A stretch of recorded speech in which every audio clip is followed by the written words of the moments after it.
Salut.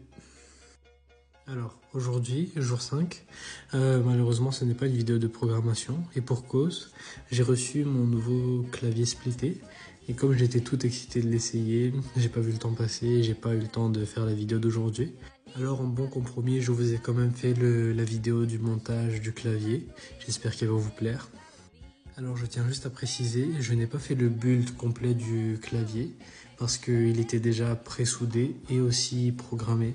Tout ce que je fais, c'est installer les switches et les keycaps. Alors c'est parti. Voici tous les composants du clavier. Ici nous pourrons voir la base du clavier.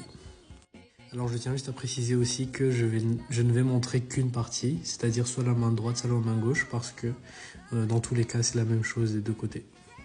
Ici vont être les boutons pour les pouces, ici pour l'index. On commence à installer les switches. Mini explication, la switch c'est l'intermédiaire entre nous et l'ordinateur.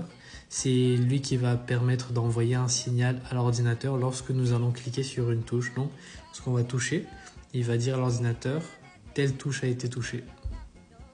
Et c'est aussi lui qui s'occupe des bruits lorsqu'on tape au clavier. Voici un exemple. Ici les switches pour l'index et ici pour le reste des doigts. J'ai voulu tester avec des keycaps, mais j'ai remarqué que le bouton restait enfoncé à cause de la jonction entre l'index et les autres doigts. Alors j'ai dû limer la partie avec une perceuse et un couteau pour laisser un peu plus d'espace pour éviter que le bouton soit enfoncé constamment. Ça c'est un des boards complets avec les switches. La partie rouge ça va être pour les pouces. La partie bleue, ça va être pour l'index et le jaune, ça va être pour tous les autres doigts. Ça va maintenant être l'heure de la révélation finale du clavier. Alors, roulement de tambour. En haut, vous pouvez voir la partie main droite et en bas, la partie main gauche.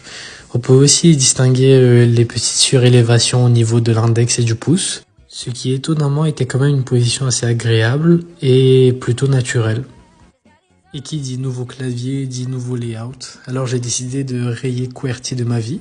J'ai décidé d'opter pour Colmac DH, qui est une variante de Colmac, qui présente quand même quelques similitudes avec QWERTY, ce qui me permet de ne pas être trop dépaysé, mais en même temps qui me permet aussi de faire un premier pas vers une meilleure optimisation de mon clavier et un meilleur confort des doigts et des mouvements des doigts en général. Et voici mon nouveau setup final. Alors je vous dis ciao et à demain pour une prochaine vidéo.